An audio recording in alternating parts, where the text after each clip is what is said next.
working? There we go.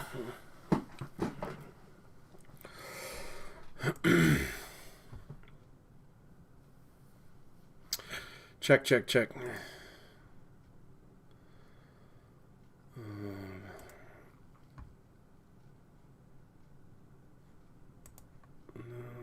Where's my filters? Filters.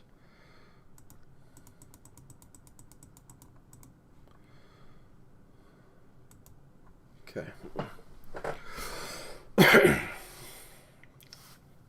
There we go.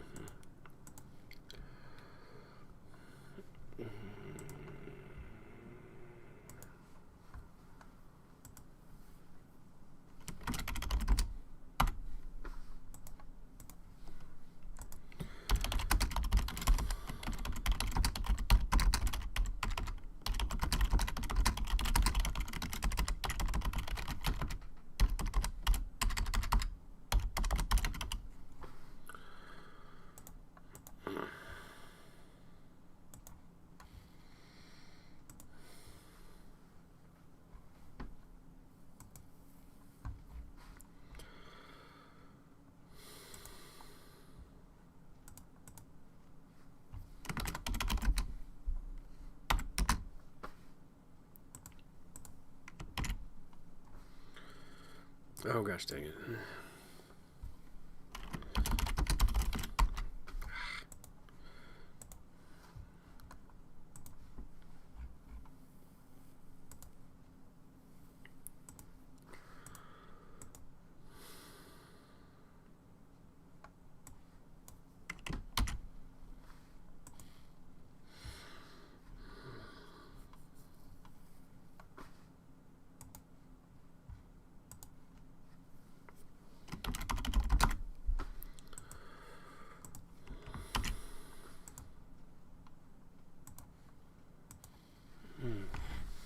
Hey Isaiah, how are you?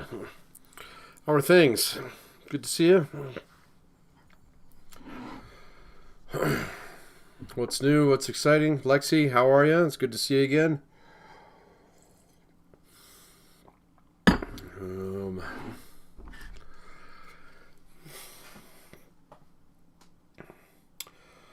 We'll get started here in a minute. Minute to win it. What's our trivia topic for the day? Star Wars. All right, Star Wars it is. We can definitely do Star Wars. We always gotta rip that Band-Aid off at some point in time in the semester. So we have a Star Wars day. We have a Star Trek day. What have we done in the past? We've had Harry Potter day. What else? Lord of the Rings. Yeah. So all the things of nerddom. Yeah, that's good. No, nothing exciting going on my end. So just getting used to. I don't know. So it's the grindy part of the semester. Once we get past like the first module or two, everybody gets kind of settled in. Oh, actually, I got to make a reminder for myself. I got to do the starfish thing tonight, just to make sure that everybody. Who is on the class doesn't get dropped.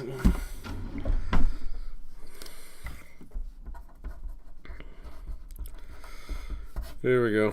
Now I won't forget. So, hey Morgan, how are you? Yeah, no, we do Star Wars. Matt, how are you? We'll do Star Wars today, and then yeah, I'm trying to think of other popular topics that always seem to come up. Yeah, music trivia always comes up at least once or twice. But we got to get specific with music trivia. We got to limit it to genre. All right.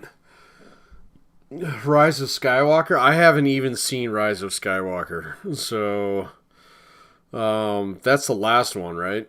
Or is that the Force? I don't even know. Yeah, the last one that I saw was the one where Luke Skywalker dies, technically. I think that is Rise, or is it? I don't remember. So, oh yeah, astrology trivia. We could do that at some point in time. I'm not so good at that stuff, but we can definitely find a site. on that one. But yeah, no, Star Wars has not held the luster for me over the last like 5 years that it did over the previous 25 or 30. Actually more. So, but what was it? There was a project that was coming down the pipe that I was a little bit excited about. I don't remember what it was though. Anyway, yeah, I don't think I'll go and watch that movie. It's kind of like there's so many like just IPs out there that I'm just done with them. Like I'll be perfectly happy never seeing another Terminator movie again. I'm fine with that. Yeah. Star Trek, yeah, man, they gotta fix that, man. Yeah, no, I don't have access to Disney Plus. So, and that's the unfortunate thing. Like 3 years ago, 4 years ago, if you had access to one streaming service, you basically could catch up on everything with all your friends and things like that. But now with HBO Max and Disney Plus and Netflix and Amazon Prime having their own ones, you kind of pick your poison now. And so, I'm a Netflix and kind of a YouTube guy. And so, if it's not on those, I don't watch it anymore. Yeah, I mean, I guess I could go down to my brother-in-law's house or something because he's got the Disney Plus and check that out. But if it's going to be on Disney Plus, I'm not paying extra money for it, Yeah, so it used to be like, yeah, streaming was like, oh, did you stream it or did you rent it? And like, what are the series that we used to watch when they pop up on Netflix and they just dump them all out? He'd be like, oh man, I never watched Mad Men. Let me watch the entire thing with my friend, and we kind of like do it in tandem and then talk about it the next time. Now we can't do that because everybody's like, oh, watch Mandalorian or something like that. So I ain't got Disney Plus. So, it's like, oh, when are you going to do another watch through of Game of Thrones? I don't have HBO Max, so I guess we're not doing that. Yeah, I don't know. Maybe eventually it'll show up on there, but anyway, that's neither here nor there. All right, little skinny on the participation today, which is fine. Usually that happens in this class.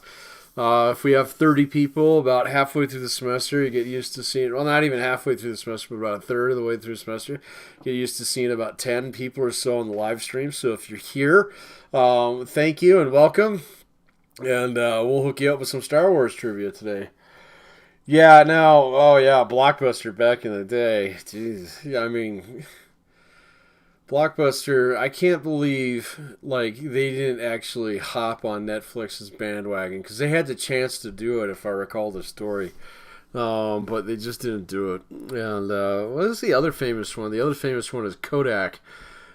Kodak eventually originally had access to the patent for the digital camera, and they were like, no, that won't take off. Oops. And the same thing was true with Netflix.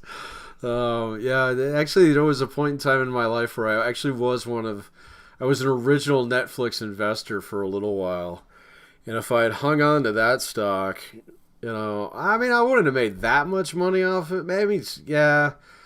But I had other things that I had to pay for, so I sold it.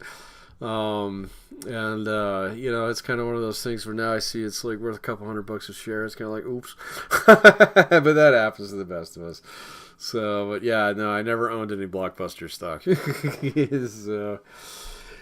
yeah, Redbox is a thing, man. So it's interesting. It's definitely a thing. Some people like their media in disc format. And I mean, it doesn't cost them anything to maintain that. I mean, it's not like Blockbuster. You had a store full of employees and things. So, hey, Harley, how are you? All right, let's get started here today.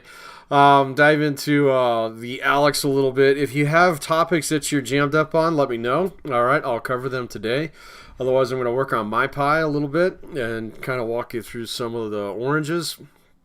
But if you have any topics anywhere, all the way up to the blues or something like that, just throw the topic in there. I will cover it today.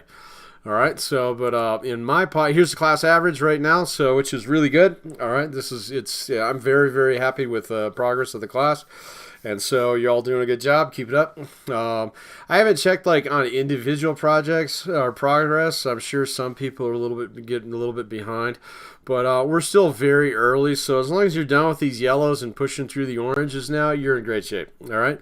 If you're working on the reds, yep, you're above, you're ahead. Okay. And I've even seen some people pushing into some of these over here. That's fine too. You know, if you feel comfortable with them and you can do them, that's great. Knocking yourself out.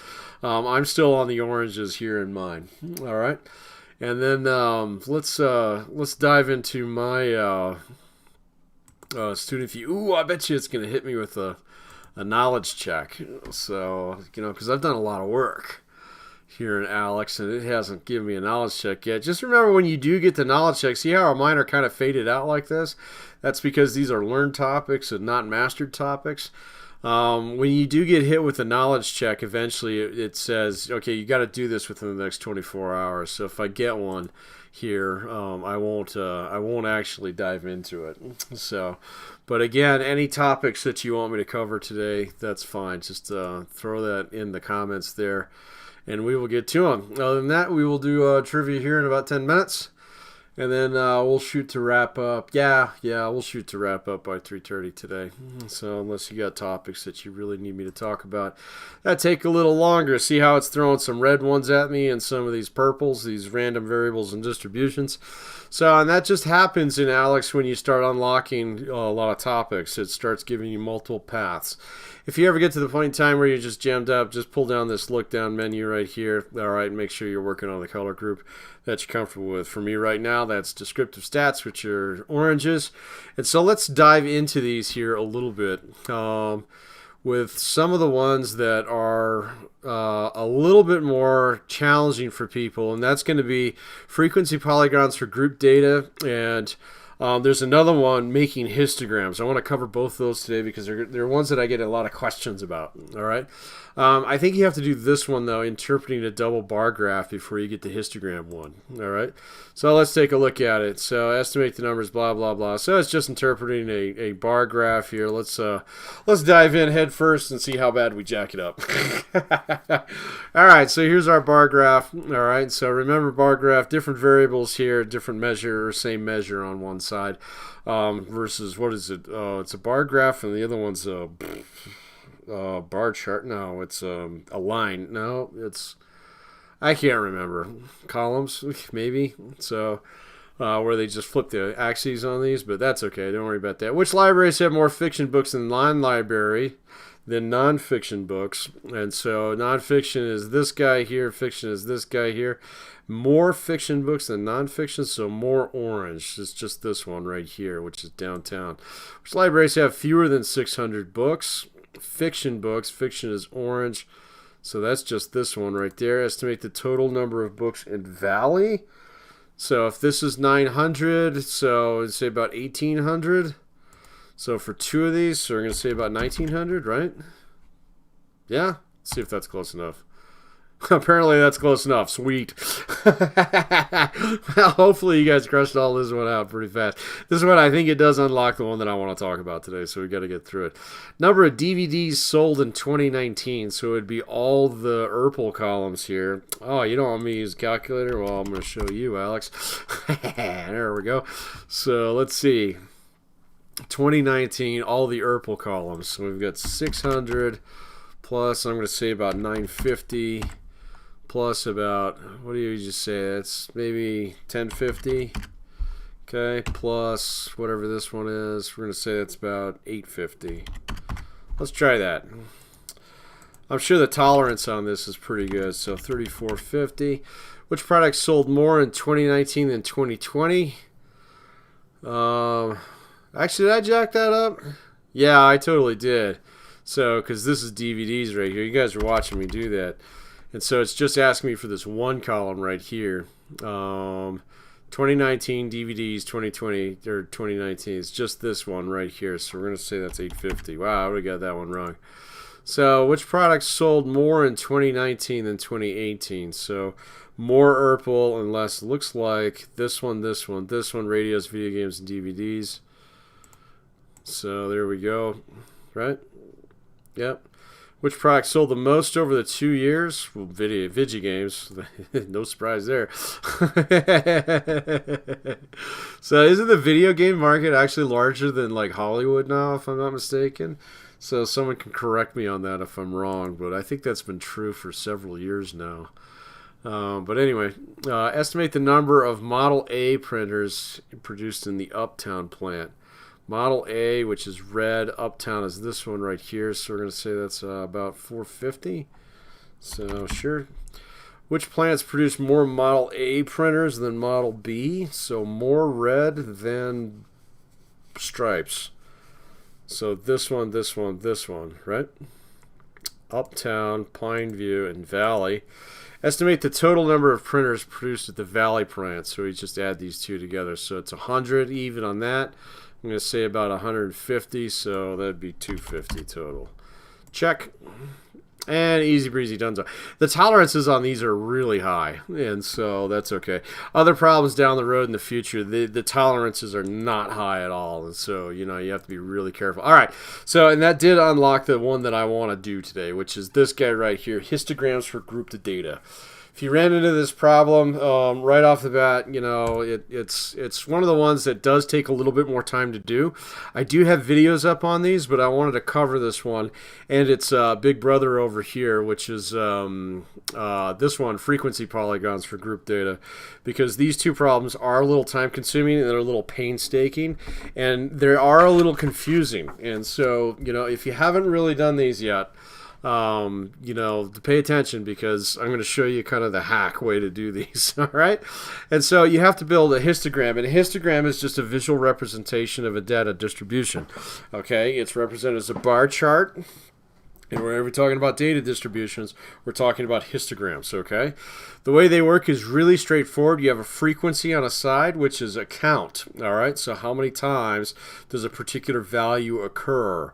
And then you're given the data set here, all right, which is all this stuff, all right? And each one of these observations is going to fall into what's called a bin, all right? And that's just the value between the beginning and ending of any one of these bars, all right? So you get a histogram, which looks like this, all right? And so these are very, very important. Everything that we do with this distributions is going to be visualized basically with the histogram. So it's important to understand how to do these. And that's why this problem here is one that, it'll come back to haunt you, all right, in the future. But, so we're going to create a bar chart here based upon the counts for each one of these in here. And then we have to set the entire thing up and then draw it out. And so there's a lot of steps involved in these problems. I'm going to walk you through them here really quickly. All right. So draw the histogram for these data. So that's this data right here, using an initial class boundary of 20.5, ending class boundary of 45.5, and 5 classes of equal width. Now you can add or remove classes. You do that with these buttons right here, okay? And so there's two types of problems it'll give you in this one. The one is where it gives you the initial class boundary, all right, which is where it starts, which is right here, 20.5, and then the ending one, and then you have to split it based upon how many it tells you to give, or how many to make, which in this case is 5. Or it'll give you it'll always give you the initial class boundary, and then it'll give you the class width. It'll say like, so class width of 7, all right, and then you have to add enough classes to include all the data set, which would be the highest number in the data. I hope that makes sense. We'll do both of them here, so just so I can show them to you. But we know this one's got 5, so the first thing I always do is start with how many classes. If it gives you the classes, each one of these zeros here is a class, and so we need 5, so just add one more, 1, 2, 3, 4, 5, right, like that. And then you have to put in the boundaries, and this is the next step that I do, all right? And so it says our initial class boundary is 20.5, so that goes right here, okay? But then it doesn't tell us how wide the classes are, but it gives us the ending one, and so that one goes all the way over here, 45.5. Now the trick to these, to figure out the class width, when it gives you the number of classes but not the width, all right, is to take this upper boundary, subtract the lower boundary, like that, and then divide it by how many classes there are. So 5 classes, 20 divided by 5, or 25 divided by 5 is 5. All right, and so all I have to do is take this initial class boundary now, 20.5, add the width, okay, and that gives me my next one, 25.5, and my next one, just add 5, 30.5. My next one, 35.5, just add 5, 40.5, and ta-da. So it lines up with 45.5 at the very end. So basically I figured out how wide the classes need to be, added that class to that width to my initial class boundary, and kept going until I hit my upper. That way, if you're off on your calculation, you know that you're off because you don't get this last one to line up just quite like that. Okay, I hope that makes sense. So these do take a little bit of practice. All right. So, but that's the first thing you do is figure out how many classes you're going to have, then figure out the boundaries between each one. And now to build the actual histogram, we take our data, send it to the calculator, hit sort on the calculator right here. And now we can actually do our counts, okay? Because I'm going to count how many observations that I have that fit between this and this, my first and my second class boundary. Okay, so 20.5 and 25.5. Notice these are at 5.5s, and that's so, we're not splitting the baby and the bathwater on any of these. Okay, and so this one right here, I'm going to look for any numbers that are between 20.5 and 25.5. All right, and so I got 1, 2, 3, 4, 5, 6, 7, 8, 9 of those. Wow, that's a lot. So 9. All right. Next class boundary is 25.5 and 30.5. So I'm going to look for anything between those two. And so that'd be 1, 2, 3, 4, 5. All right, so I got 5 of those. Next one is between 30.5 and 35.5. So looks like I got 2 right there, 31 and 35. Next one is between 35 and 40. Looks like just 1, 38 right there, just 1. And the last one is 40.5 to 45.5. I've got 1, 2, 3. Okay, 1, 2, 3. All right, last step, and I always want you to do this step on these, is add up the counts for each one of these. It's a frequency, all right? And so frequency, count, same thing. Just add them all up. So I got 9 plus 5 plus 2 plus 1 plus 3 gives me 20. Okay, so just add these numbers up, make sure it matches whatever's up here. So 20 and 20. So it's a good checksum at the end of these problems to make sure that you did it right, because these are immensely frustrating. They take a lot of time to do each one of them. And so if you get one little thing wrong, it's wrong. And it'll kick you down. All right, so and say, no, try again. And so it's worth your time to take your time on these. All right, so let's do another one here. Draw a histogram for the data using the initial class boundary of 60.5, class width of 5. And so this one gives me the class width in the initial boundary, but it doesn't tell me how many classes there are. And so this is the other type of problem that you're going to see. So I always start these by sending the data to the calculator, clicking sort, and finding out what my highest value is, which is 82. All right, and so I need to add enough classes using this initial class boundary and this width so that I can capture that 82. And so the way that I do that is punch this first one in, 60.5, add 5, 65.5, add 5 because it gives me a class width, 70.5, add 5, 75.5, and the next one is 80.5. All right. But my highest value in here was what, 82? So notice how that wouldn't be captured in here, and so I do need to add one here. So 85.5. Now that is higher than my highest value, so I know I'll be able to capture that data. Okay, I think these are a little easier to do than the ones where it doesn't give you the width, but they're interchangeable and they're both very easy once you get kind of used to it. All right. And so here we go. Let's punch our data in the calculator and just do our counts. So between 60.5 and 65.5. Wait a minute, I got to sort this. Always hit the sort button. 60 and 65. Well, let's see. I got 1, 2, 3. 1, 2, 3. Between 65 and 70, I have got 1, 2. 2 of those. Between 70 and 75, got lots of those. Check this out. So 1, 2, 3, 4, 5, 6, 7, 8, 9, 10. Right? 10. That's a lot. There we go. Between 75 and 80. So 76. 1, 2, 3, 4. Right there. And between 80 and 85, I've just got the 1 right there. All right. So this one has a lot of values, so I'm definitely doing my checksum on here. 3 plus 2 plus 10 plus 4 plus 1 gives me 20. And see how this is 21? That means I missed one. Damn it, I'm going to have to go back and do it again. And so just put the data back in the calculator, click sort, and check your counts. So between 60.5 and 65.5, 1, 2, 3. Yep, between 65 and 70, I've got 1, 2. Yep. And then between 70.5 and 75.5, this one had a lot, so this might be where it is. 1, 2, 3, 4, 5, 6, 7, 8, 9, 10, 11. See, that's where I missed it right there. Okay, so now let's check it. Ta-da, there we go.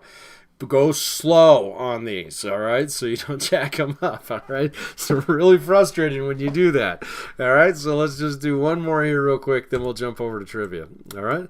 So I hope this explanation helps, because this is one of the problems that people do get a little bit jammed up on. All right, so initial class boundary of 1.5, ending of 13.5, and 6 classes of equal width, and so we're going to do 1.5. On that one, and let's take our 13.5, subtract our 1.5, and it's 6 classes, so each class is going to have a width of 2. So I'm going to take this, add 2, tab over the next one, add 2, add 2, add 2, and then this last one, 11.5. Oh wow, we're going to have a lot of classes in this one. 13.5, there we go. So yeah, 6 classes. So 1, 2, 3, 4, 5, 6. Yep, we're good. All right. Next thing on here, let's punch the data in the calculator and do sort on there. And here we go. Between 1.5 and 3.5. 1, 2, 3, right there. Between 3.5 and 5.5. 1, 2, 3, 4, 5, 6. 6. Between 5.5 and 7.5. Let's see. 1, 2, 3. Right there. Between 7.5 and 9.5. 1, 2, 3. Between 9.5 and 11.5. 1, 2, 3, 4, 5. 5. 5. And between 11.5 and 13.5, 1, 2, 3. Tree. All right, let's do our checksum on here. Gosh dang it, man, I gotta turn those notifications on. I'm doxing myself in my own email here. 3.5.3. 23. 23 matches up. Check. Bam, donezo. Don't have to do that problem again this semester. Woo! It does take a little bit of practice, and I've had quite a bit of practice with this one. Don't get frustrated with it. Just take your time, all right? And always, always, always do this one, histograms for group data, before you do frequency polygons, which is the next one I'll cover. All right, Star Wars trivia. Here we go. So let me see what I can find.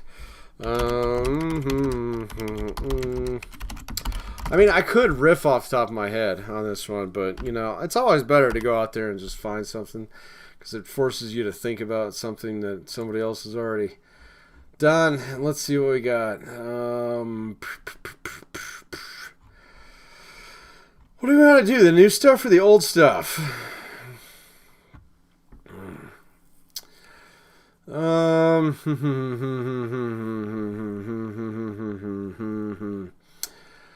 Oh yeah, I don't know if I want to do any of the sequel trilogy stuff.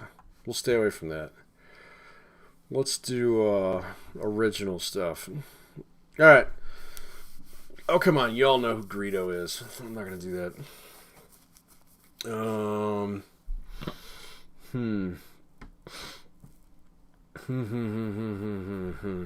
Let's see. What we got? That one's easy. I don't know. You might not know that one either. All right, so it crosses over with the Mandalorian in some respect. What is new? Yeah, I agree that new Star Wars is kind of meh. All right, so Boba Fett, his ship's name is what? What was Boba Fett's ship named? Okay, so boom, you should know this one off the top of your head if you're into this. Otherwise, Google it. So Boba Fett's ship was named what? It's not the Millennium Falcon, so that we all know that.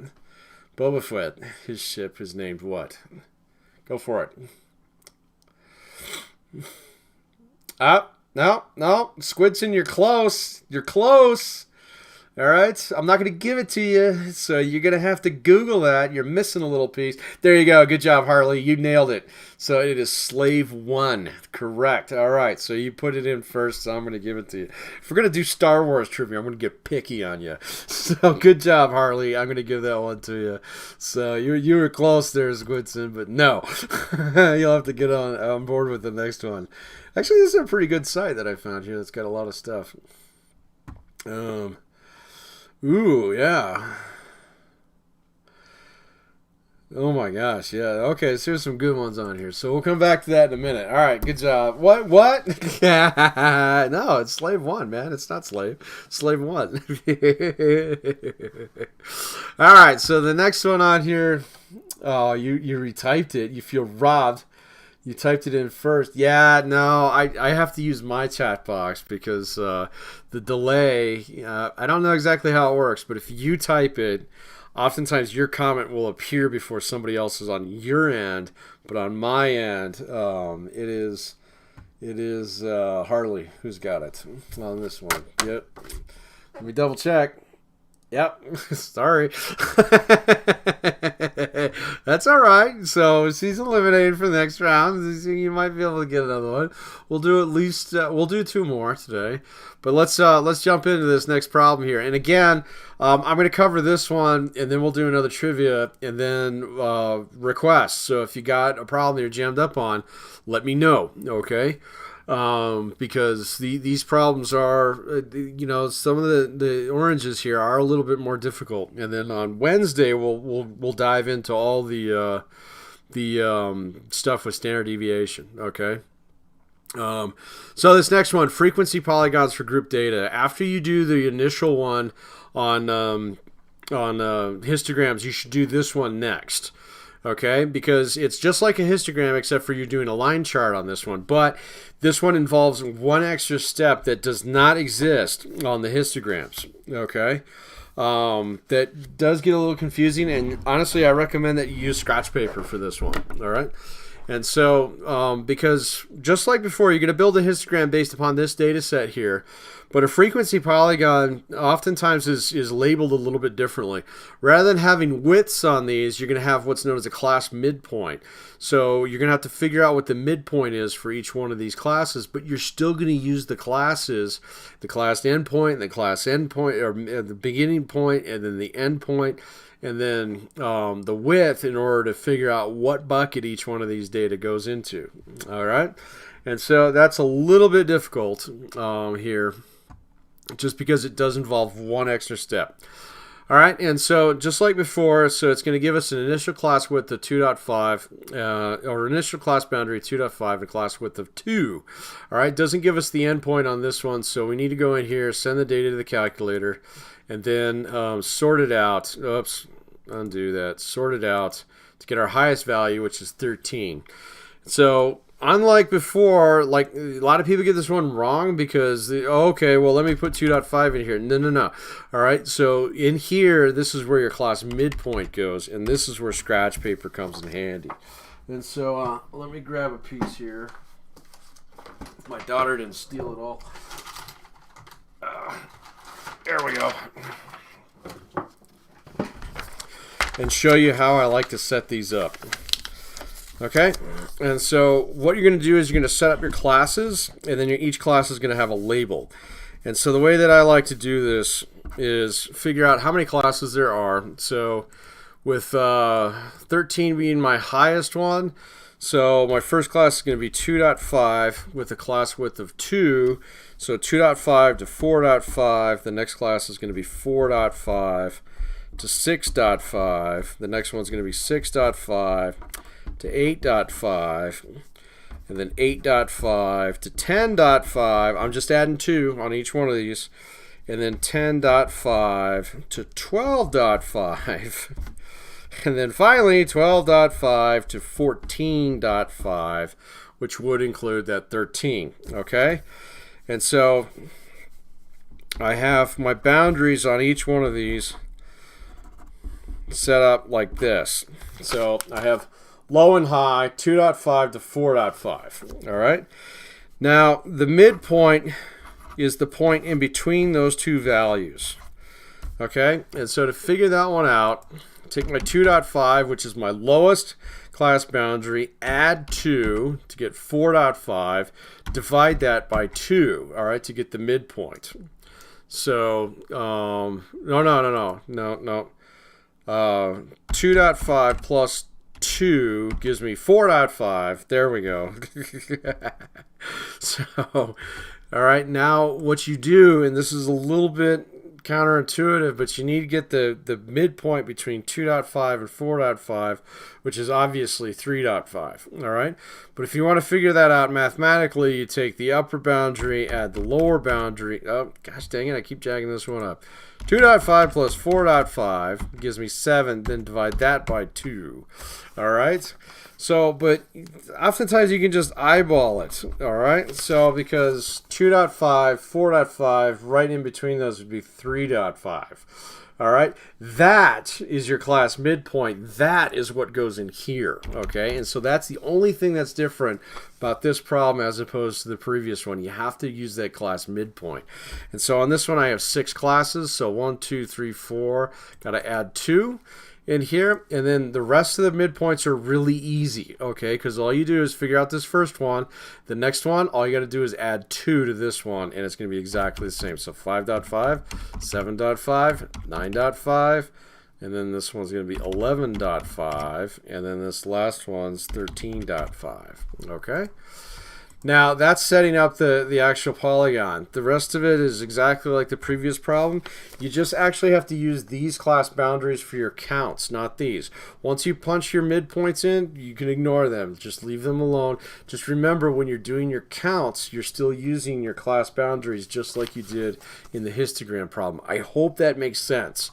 All right, so because that's the critical difference between this problem and the last one, and it's the thing that most people get jammed up on. All right, so let's just go ahead and send the data to the calculator. And so my first class is 2.5 to 4.5, midpoint 3.5, so I just need to find everything that's between 2.5 and 4.5, which is 1, 2, 3 right there. So this one goes up 1, 2, 3. The next one is between 4.5 and 6.5, so that's 1, 2, 3, 4 right there, 1, 2, 3, 4. The next one is 6.5 to 8.5, which there are none. Okay, that's important. That does happen sometimes. There's nothing that's 6.5 to 8.5 in here. All right, and so the next one is 8.5 to 10.5. That includes these 9. So 1, 2, 3, 4. So that's this one here. Okay, and the next one is 10.5 to 12.5, which would include 1, 2, 3, 4, 5 right there. And the last one is 12.5 to 14.5, just 1, 13 right there. Okay, notice we got a 0 in here. That does happen sometimes. You gotta be careful. So 17 patients, remember to do your checksum. Add these all up. 3 plus 4 plus 0 plus 4 plus 5 plus 1, 17, 17, good to go. Here we go. All right, hope that helps. Those problems are a pain in the butt. Yes, you're right. So the initial class boundary is 2.5. This is the class midpoint, okay? So in these ones, it always says label each class with its midpoint. So 3.5 would fit exactly between 2.5 and 4.5. That's your class midpoint.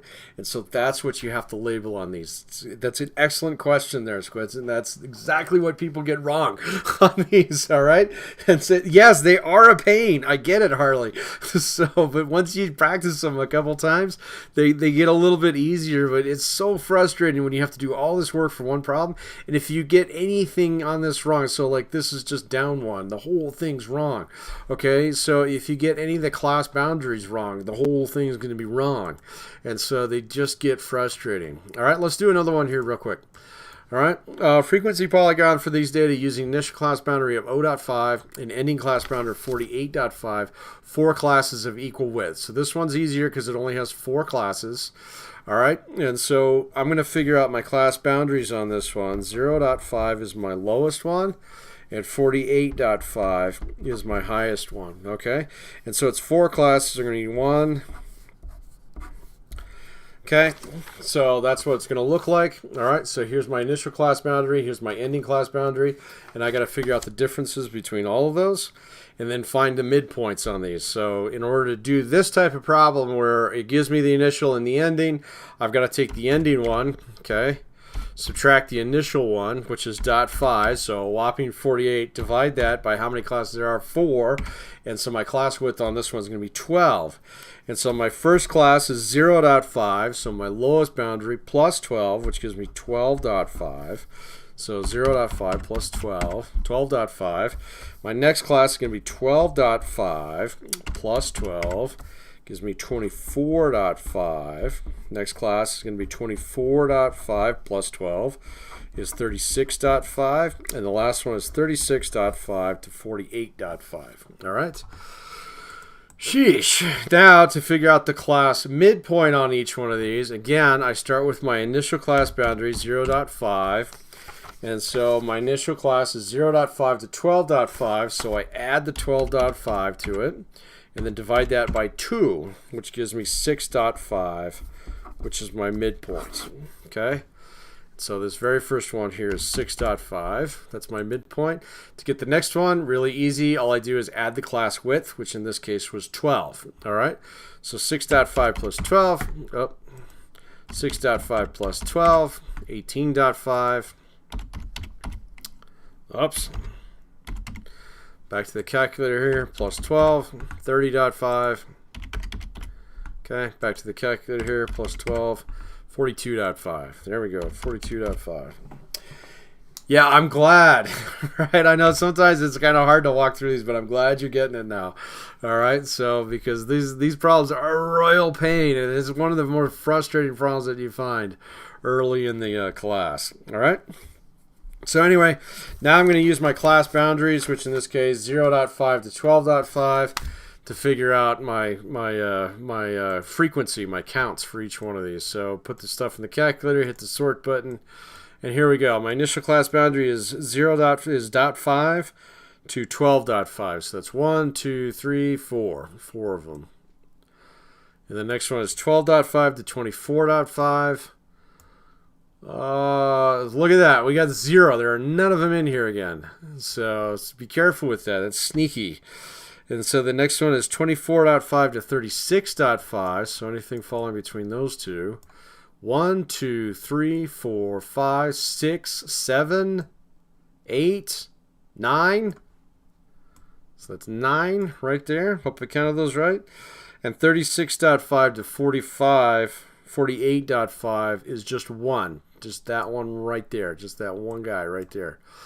And so 14, all right, 4 plus 9 plus 1, bam, bam, bam, gives me 14. 14 checks out. Here we go. That is a funky looking histogram right there. So you would not want to see that one if you were actually doing some analysis on this. All right? All right, hope that helps. Well, what the heck? You know, let's murder this one off. I just have to do one more. So one more for practice, just for giggles. And again, this is one of the few problems in Alex where I find that scratch paper actually is kind of the hack. All right, and so here we go. Initial class boundary 29.5, class width is 6. So it gives me the initial, it gives me the width. I got to create enough classes to fit the highest value. And so my highest value is 57 in this data. And so my initial class boundary is going to be 29.5. And class width of 6. So 29.5 plus 6 gives me 29.5 to 35.5 plus 6, 35.5 to 41.5 plus 6. So the next one is 41.5 to 47.5 plus 6. 47.5 to 53.5, and then my last class is going to be 53.5 plus 6 to 59.5. That will allow me to capture that 57, which was my highest value in the data set there. Okay? So my class midpoints, I just take the upper and lower boundary of my lowest class, 29.5 plus 35.5, and then add those together, divide them by 2. That gives me my class midpoint, 32.5. That's my label for this first one. And then to get the next, how many classes do I have? 1, 2, 3, 4, 5. So I need one more of these. To get the next ones of these, the easiest way to do it is just take this and add the class width to it. So class width is 6, so 32.5. Oops, plus 6, 38.5, plus 6 is going to be what, 44.5, plus 6 is going to be 50.5, plus 6, 56.5, right? There we go. Okay. All right. Now for my counts. Go back to the calculator, punch all the stuff in there, hit the sort button, and here we go. First class is 29.5 to 35.5. So that's going to be 1, 2, 3, 4, 5, 6, 7. Right there. 7. Next class is 35.5 to 41.5. So 35.5. So 1, 2. Just those two. 37s right there. 2. The next one's 41 to 47.5. 1, 2. Just 2. Right there. Next one's 47.5 to 53.5. 1, 2. Again. This one's making me a little nervous here, man. 53.5 to 59. 1, 2, 3, 4. 1, 2, 3, 4. All right, let's do our checksum. 17 is our goal. 7 plus 2 plus 2 plus 2 plus 4. 17. All right, here we go. Dunzo. All right, good. I don't have to see that problem again, at least not until until my knowledge check. All right. So those are 2 of the more challenging problems in the orange section. There are a couple other ones that are a little bit confusing that we will save for this week and next because we still have lots of time. But if you can crush those 2 out, you know, then yeah, I mean, I'm not going to say the rest of the oranges are smooth sailing because there's a couple of them that are a little confusing. But at the same point in time, those are pretty big ones that if you knock those out, you should be feeling pretty good about your orange slice of the pie. All right. Hope that helps. What else are you guys working on? Punch in your requests there because we got 15 more minutes here, and I want to get at least a request in. What are you jammed up on? What are you working on? Have you run into a problem, even if it's further down the road that, you know, it's just like, what the heck is this? I'll explain it to you. Piece of cake. But if you're keeping pace with me here, you should be in good shape as well. All right. Star Wars. Here we go. So more trivia. Let's see. Who's the original creator? No, I'm not going to ask you that. You all know who George Lucas is.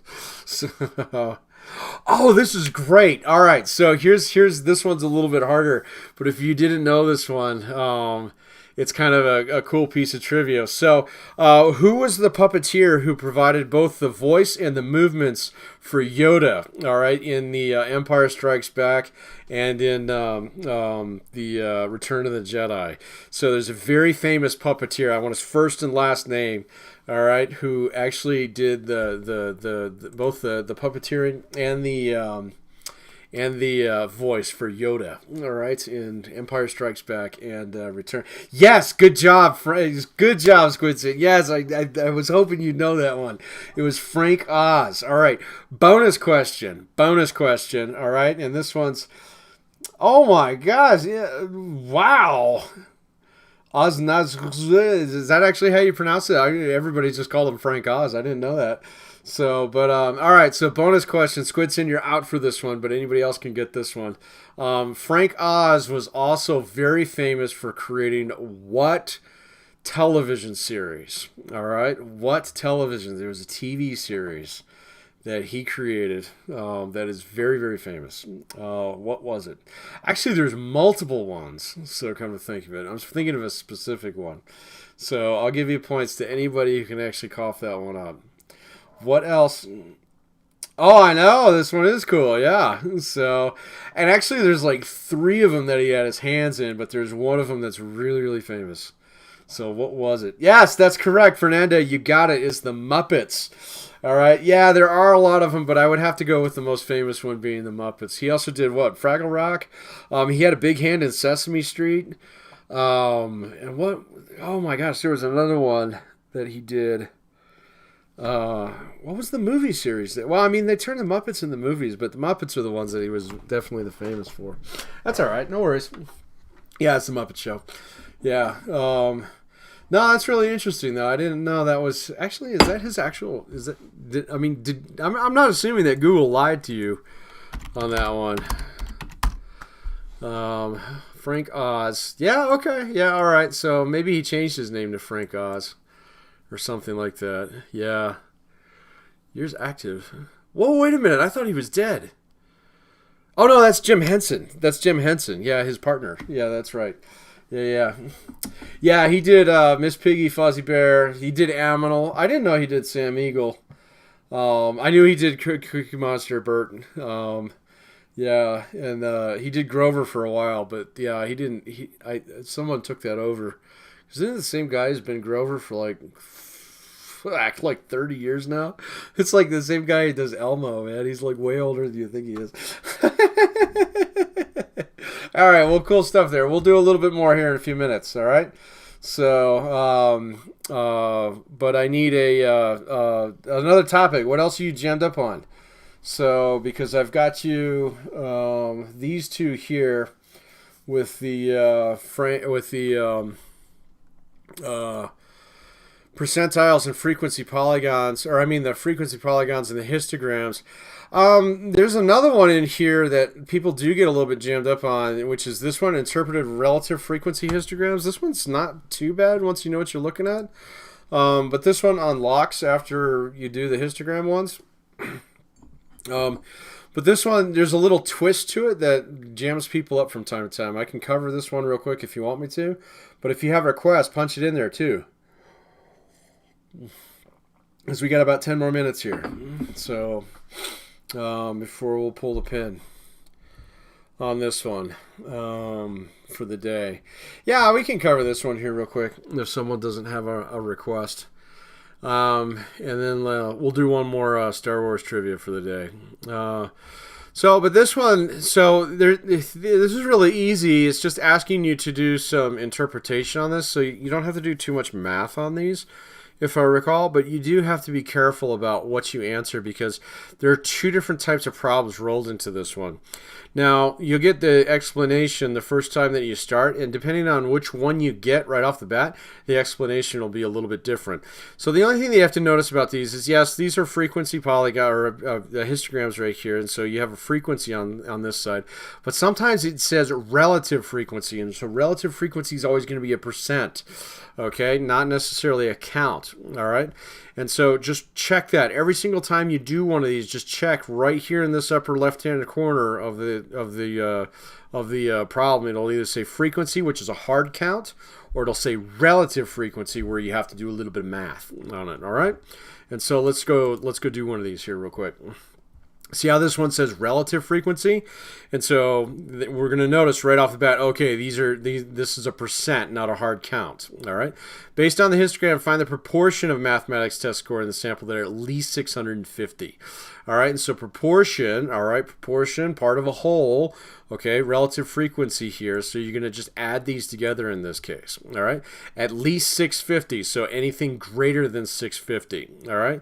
So we're just going to take this one, add this one, this one, this one, and that's going to be our answer right there. So .3 plus .24 plus .08. You can just add these together in that case.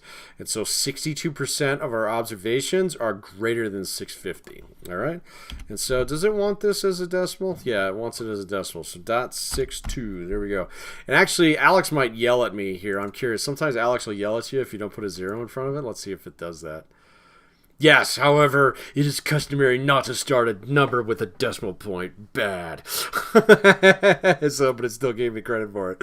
So it's cool. All right, anyway, let's move on. See how this one here says frequency, but it still wants to find the proportion, so you're going to have to take these numbers and divide them by the whole to get that relative frequency, because it's looking for the proportion in this case. All right? Less than 920 pounds. So everything to the left of this, less than 920. So we're going to take this 2, add the 6, add the 9. And so that gives us 17. But in order to get the proportion of that, we have to divide that into the whole. So which is 25 right there. And so 0.68, 0.68. All right. Those are the two types of problems that you see here. Okay. So just be careful when it's giving you whole numbers like this. You're going to have to divide it out to get the proportion. If it's giving you relative frequency, you can just add them up because they're already proportioned out. Hope that makes sense. So here we go. 2. Seriously, any other requests? So get them punched in there in the next minute before I murder this one off. Otherwise, we'll call it good with the 3 topics that we covered today. All right, so this one right here, relative frequency. Okay, and so we can just add them together because it's asking for the proportion of the sample that are greater than or equal to 20%. And so appreciation in percent, 20, so greater than or equal to, so it'd be anything to the right of this. And so that's going to be 0.24 plus 0.36 plus 0.2, 0.8. There we go. Or 80%. Dunzo. And so this problem's not hard. It's just got that little twist between frequency and relative frequency that some people get jammed up on. So hope I was able to clear that up for you and keep you away from making any mistakes on that. All right. So I think we've got enough oranges in for one day. Yeah, we'll cover. We'll dive into standard deviation when we come back on Wednesday, and then we'll clean up some of these other oddball ones next week. So box and whisker plots. This is the only thing that we basically do that's based upon median, and then there's a couple other ones in here. Cumulative distribution and ogives. This one's actually really easy once you know what you're looking at. We'll save that one for down the road. That's another one that you can do down the road. Same thing with percentiles. We'll dive into population standard deviation because we're going to do population standard deviation, sample standard deviation, and then being able to make calculations on standard deviation without making inferences about standard deviation without making calculations. All right, it's the other one with the little boxes. I'll make sure that we cover all of those on Wednesday. All right, so cool stuff, and I'm not seeing any requests in there, so that must mean you want more Star Wars trivia. So here we go. Last question of the day. Let's see.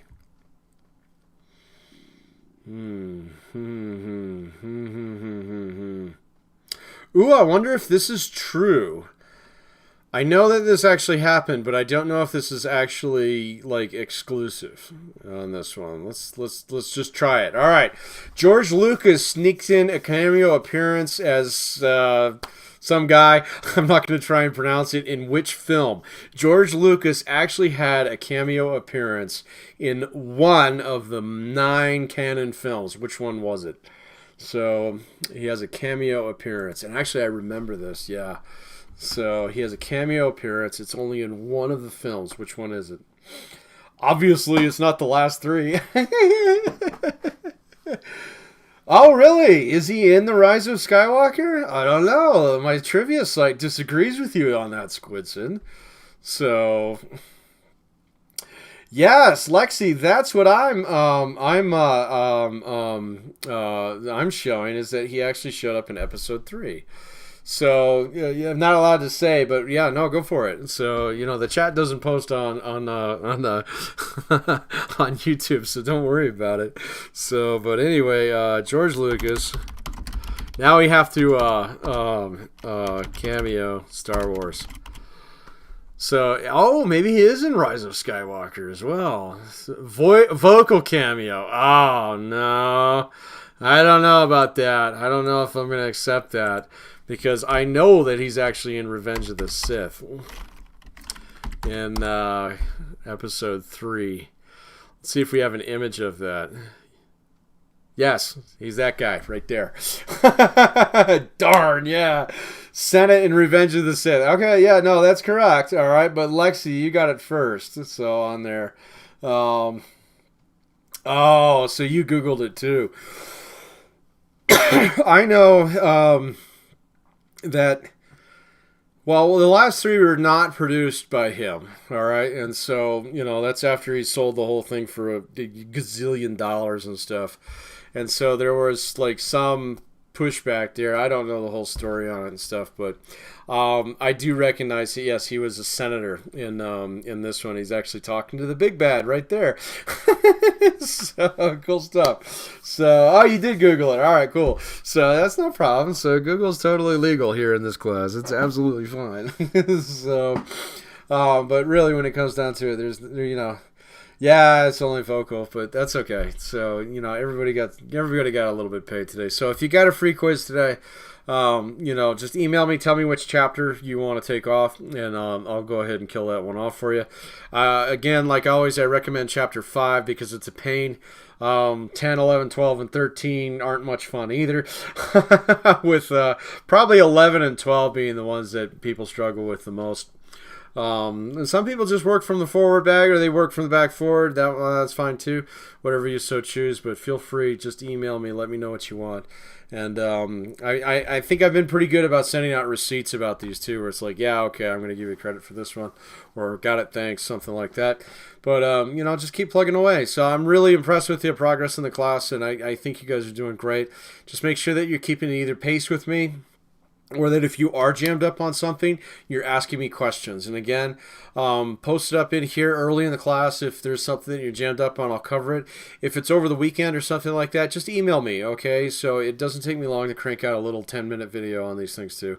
I'll be more than happy to help you out in that way as well. But we're good. Yeah, who can type and read faster? I know. Well, I mean, it's just the nature of trivia, so we have to work with what we got. All right, so, if you're here, and a lot of you are here on a regular basis, everybody here gets paid eventually, so don't worry about it too much. It's just for fun. And quite honestly, the quizzes, they're not worth that many points, so it's not that big of a deal. Okay, so but really, we'll come to a topic where you don't need to Google it, you just know it. All right, and so if you have topic suggestions for the next time, think of something cool and then post it up there on Wednesday when we come back. All right, so enjoy the weather. It's supposed to be nice the next couple days and then crappy again, but between now and then, I hope you enjoy it as much as you can. Keep up with the stats, and like always, ping me if you have any questions. All right, I'll stick around here for just another minute or two in case you do have questions, but if you're good, I'm good. We'll catch you Wednesday. Take care now.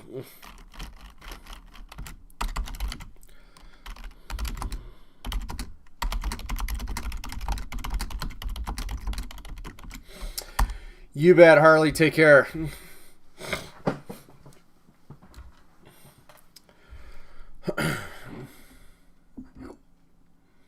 No problem, Morgan. Take care. You got it, Lexi. Good job on the trivia today. You too, Squidson. Yeah, no worries. Matt, take care of yourself. We'll catch you all on Wednesday. So, you have a great weekend as well, or a great week as well. So,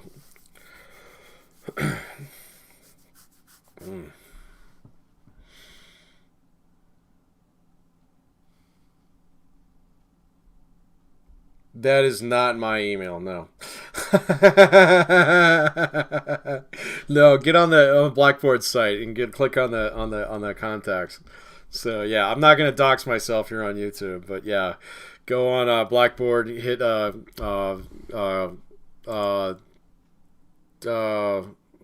actually, it might not be.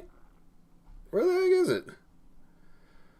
Contact information. Sorry, this is supposed to be up there. There we go. All right, so just click on that. It'll take you right to me. Okay? All right? Sweet. Yeah, it's on the syllabus too. Yeah, thanks for doxing me. So appreciate that. Actually, the comments don't post, so that's okay. So, okay. No worries. Yeah, so no, I like YouTube. It's a little bit more secure than Zoom, in my opinion. I don't get to see everybody's background. It's like, hey, what do you got hanging on the wall there, dude? But at the same point in time, we do have to be a little bit careful about that. All right, guys, we're out. So yeah, it's kind of funny. Oh, okay. I didn't have money on my. Oh, that's okay. Yeah. You can get it through the bookstore now too. So, but if you're good, just make sure you take that initial assessment today. All right. So just get it done. Just punch it in. Don't worry about how well you do on it. I give you full credit for it regardless. Just make sure that you're signed up. All right. That way I know you're engaged one way or another. I mean, I can see that now, so I won't drop you. Okay. But you know, get punched in ASAP. All right. So the sooner that you get going, the easier it'll be. Oh, absolutely. Yeah. No, dude. Everything is. It's kind of a work at your own pace and get everything done, you know, kind of thing. So, no worries.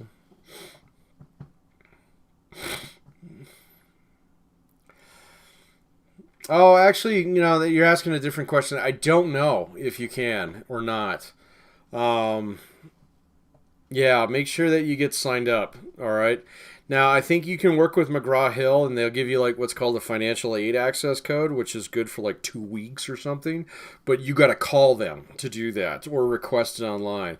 My experience is that it's way easier to call them because their customer service hotline is really responsive. So yeah, if you don't have the access code just quite yet, you know, give them a buzz, see if they can give you a financial aid one. Okay. So that comes with a warning, though. If you don't actually sign up for the other one, they do delete your account. You got to start all over. So don't do that. So, okay. All right. Cool beans. You too. You too. All right. See you. Bye, everybody.